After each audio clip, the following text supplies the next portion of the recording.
See, your problem in life ain't if you aim too high and you miss it. Your problem in life is if you aim too low and you hit it. You messed up now. So when you aim to the moon and you miss, you still amongst the stars. So it kind of keeps you motivated a lot longer, man, to help you push through. Because everybody's gonna have to have a push through moment, because everybody has a turn back moment. The key to making it is you can never turn back. See, God is always coming. See, look, man, when you ask God for something, God boxes it up, put your name on it, and he ships it the day you ask for it. Soon as you ask for it, he ships it. The problem with the package is he never tells you the date that it's going to arrive. If he did that, it would destroy the one element that he requires, your faith. So God sends your package, but he only delivers to Faith Street. If you step off of Faith Street and you go over here to I Don't Believe It Boulevard, he don't ship there. If you step over here to I Don't See How Avenue, he don't ship there. If you step over here to Ain't No Way Circle, he don't ship there. The package only goes to Faith Street. What happens to the average person is that when the package arrives and you ain't on Faith Street, it's just like the post office and FedEx, UPS. If you ain't there, the package gotta go back. You know how many packages you got in heaven with your name on it that got sent back? This is real talk, man. This is how it works. Being successful, y'all, is not a magic trick. You have to learn the principles of success. You can be successful at anything. You really can, man. I don't have no education. I'm not really like school smart, none of that. And I got a lot of people work for me, got degrees. See, when I don't know something, I pay somebody to know it. Just come stay around here. I come down here and do the gift. I keep telling the jokes. I'm telling you, God has an incredible life for you. All you got to do is ask him for it. Be willing to put in the work. The capacity to strengthen and increase your hunger is the one common denominator amongst the most successful people. Richard Branson's a good friend of mine, and Peter Guber, Steve Wynn, all these guys, they've never lost their hunger. Most people are hungry to achieve a certain amount, make a certain amount of money, and then they get comfortable and relax, or they get a certain level of fitness and then they relax. But, Richard is as driven today as when he was 16 years old starting. I mean, he's like on fire, and he's 65 years old. Warren Buffett is 85 years old. He's as driven today as when, he began the journey, right? And so people that have that hunger, I believe intelligence, I love people that are wickedly smart. And I work to be wickedly smart by educating and training myself and so forth and training my brain. But there's a lot of intelligent people can't fight their way out of a paper bag, right? Hunger is the ultimate driver, because if you're hungry, you can get the strategy, you can get the answer. If you can't model it, you can find it. Another guy I interviewed is a man named Kyle Bass. Kyle Bass took $30 million, gathered money together, a lot of money, but other people's money, turned into $2 billion in the middle of the subprime crisis. That's a very big return. You can say that in 2 years, right? Oh my God. So I'm like, how did you do this? It's historic. And there's several books you read and they open up the chapter, and some of the most historic books written recently. The gentleman who wrote Flyboys also wrote one of the books, and he starts out talking about Kyle Bass doing this incredible piece. It's like being there with him. But the way he did it was he risked 6 cents to make $1, and he just leveraged that up. Wow. So he could be wrong how many times and still break even? 15, he could be wrong 15 times and make money. So, but he's also smart as hell. He looked at things, he evaluated things. It's more detailed than I explained in the book, but the core they all have in common is they risked for valuable returns. And I say to you, there's more in you right now than's represented in your bank account. There's more in you right now that's being reflected by your life right now. Your life is not a true reflection of your potential. You have greatness within you. And what's exciting about you and your business is you've now got the way. Whether you use it or not, it's up to you.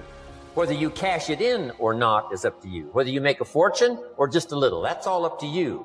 Each person's ambition, it's called the same marketing, the same product. The products are the same for everybody here. The marketing system is the same. The difference is each person's philosophy and each person's individual ambition. But whatever your ambitions are, now you've got the ways and means. And here's what you've got the ways and means to do. Serve as many people as you would like. Now, here's what's exciting about recruiting. With what you're involved in here, you can directly and indirectly affect the lives of dozens of people. Some of you are going to directly and indirectly affect the lives of hundreds of people. And some of you, if you wish, can directly and indirectly affect the lives of thousands of people. And the pay is accordingly. If you affect a few, you earn that pay. If you affect the many, you earn that pay. But the secret is found in the Bible. Service to many leads to greatness. Now, John Kennedy said it in his inaugural speech. Here's what he said: don't ask. Don't we wish that was the current political philosophy? Where is John Kennedy and his philosophy? John Kennedy said, don't ask.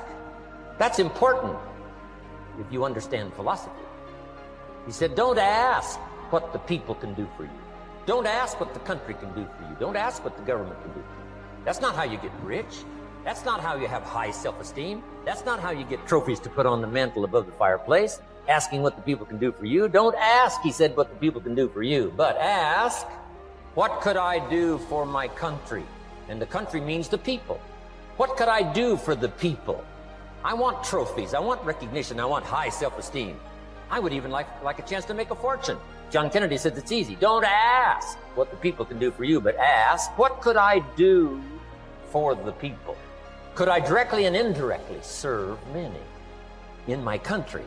Now, Zig probably said it best. Zig says money isn't everything, but it ranks right up there with oxygen. Zig says, my dentist told me, Zig, only floss the teeth you want to keep. You know, forget the rest. But here, Zig is famous for this now. This is one of Zig's philosophies, and it goes right along with the other two, the Bible and John Kennedy. Here's what Zig says: if you help enough people get what they want, you can have everything you want. If you help enough people get what they want, you can have everything you want. Now, wanting everything you want, we call that self-interest. But it's okay to have self-interest if you do it in a positive way. By helping enough people get what they want, you can have everything you want. Now, you can accomplish all that by learning this next skill called recruiting. And I learned it, and it made me fortunes. So now I've got 3 skills: milking cows, making sales, and recruiting. Here's the next skill I learned that paid big money: organizing. Once you got a few, get them to work together, see, and that's magic. Getting people to work together is magic. Now, yes, it's challenging, like having several members of your family. Getting them to work together is challenging, but it's magic. Getting husband and wife to work together is challenging, but it's magic when it happens. But everything magic is challenging. You just got to jot that down. Everything magic is challenging. But once you figure out the challenge and go for it, then the magic occurs. Let me tell you how magical people working together is. Let me quote the Bible again. It says, if 2 or 3 agree on a common purpose, nothing is impossible. Just try that on for your mental size. If 2 or 3 agree on a common purpose, nothing's impossible. Everybody's looking for a challenge. Here's what I teach, especially the kids. Here's the best challenge in the world. Let's go do it. Not you go do it. Let's go do it. If 2 or 3 of us decide on a common purpose to do it, nothing's impossible. Incredible. Working together, organizing. Now, when everybody's an independent, now it's a little more challenging. Like having kids, they've each got their own opinions. They've each got their own ambitions and desires. When we're suffering and sacrificing, we wonder whether it's worth it. We wonder whether we're supposed to. We wonder whether sacrifice or setbacks or suffering is a sign it's not our real dream, don't we? See, at the gym, you'd never think, oh, I'm going through some pain and discomfort. This must be a sign I shouldn't be at the gym. You'd never think that. It goes with the territory. Everyone knows this. Build a bicep or a tricep or a chest or legs. You have to break it down, suffer and sacrifice for it to grow. So while it's happening, there's no part of you that says this isn't right. In fact, the indication of the pain and sacrifice and sweat, don't you feel better at the gym? You're like, wow, I really sacrificed today. I really suffered. So in that area, we all know to the extent we suffer and sacrifice is to the extent we grow. And your body is a metaphor for the rest of your life. But the rest of our life, every time we sweat, every time we sacrifice, every time we suffer, we don't do what we do at the gym. We start saying, well, wait a minute. Maybe I'm not supposed to be doing this. Maybe I'm not cut out. Maybe it's not my destiny. Maybe I just can't do it. It's the most unbelievable, ridiculous conclusion we draw, but it's what everybody does, which is another form of distraction, is doubt. The coins flip on each other all the time, don't they? Another form of distraction is just doubt, and doubt comes from the suffer. It comes from a loss. It comes from fear. It comes from the sacrifice. And so just remember this. You're supposed to suffer and sacrifice. So let me ask you a question. What are you willing to risk in order to make your dream come true? Nothing ventured, nothing gained. You're going to take a risk. Maybe it's financial.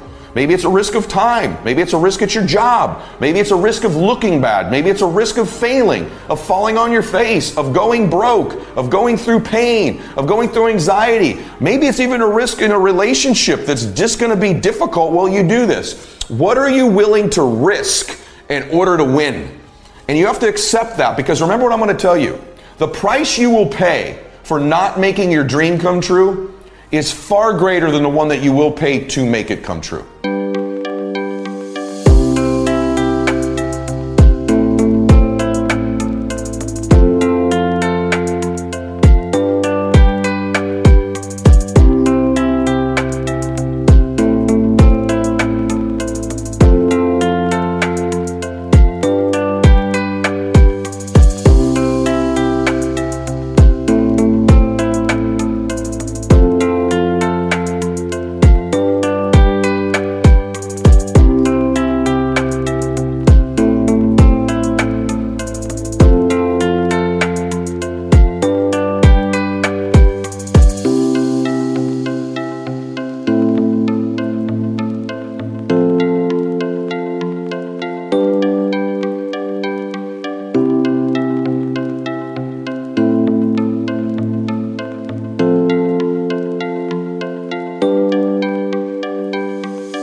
This owner, he's being so good to me. He's leaving me so much wheat. Ruth thought it was Boaz being good to her. The truth is, it was God being good to her. Boaz was the resource, but God was the source. God was the one speaking to Boaz, giving him that desire to be good to her.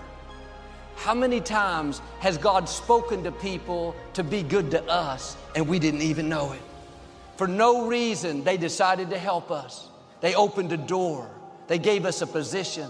They introduced us to a friend. They were a resource that the source was using. And the longer I live, the more I recognize God's goodness in my life. Things that I thought were a coincidence, I thought were people just wanting to be good to me, I realize now it was the source. Doors that opened that you couldn't open. Somebody decided to give you a good break.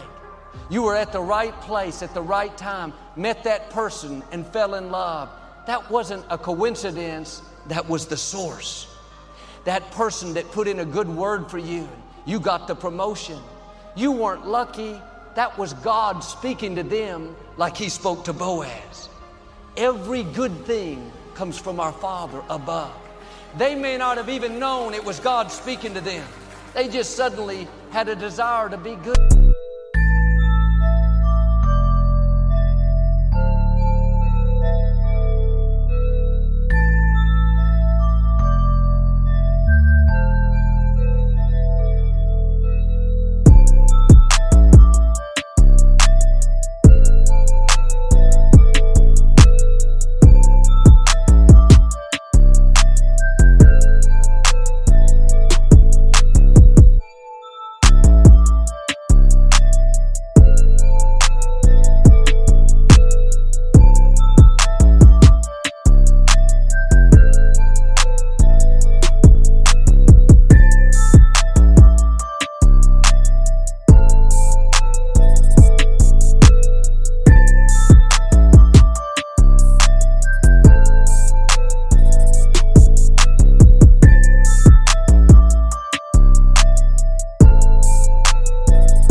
To stay late and introduce you to the client, to waive the policy and put the loan through?